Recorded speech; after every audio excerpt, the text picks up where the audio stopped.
Asia పావురం wings క్లిటోరియా టెర్నేటియా మొక్క యొక్క ప్రయోజనాలు ఈ వీడియోలో వివరిస్తాను. వీడియోని పూర్తిగా చూడండి. దీని యొక్క ఆకులు, పళ్ళు సూపు, సలాటు మరియు వంటకాలలో వాడడం జరుగుతుంది. ఆకులు, పళ్ళు జ్వరము, దగ్గు మరియు శ్వాసకోశ సంబంధిత వ్యాధులలో చికిత్స చేయడానికి ఉపయోగపడుతుంది.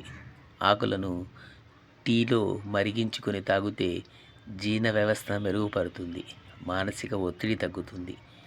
విత్తనాలు శ్వాసకోశ చికిత్సకు ఉపయోగపడతాయి. చర్మము, కేశ సంరక్షణలో ప్రధాన పాత్ర పోషిస్తుంది.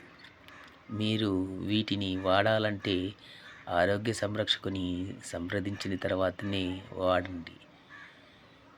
ఇన్ఫర్మేషన్ కొద్దిగన్నా మీకు నచ్చినట్లయితే ప్లీజ్ షేర్, సబ్స్క్రైబ్ ఖచ్చితంగా చేసుకోండి ప్లీజ్.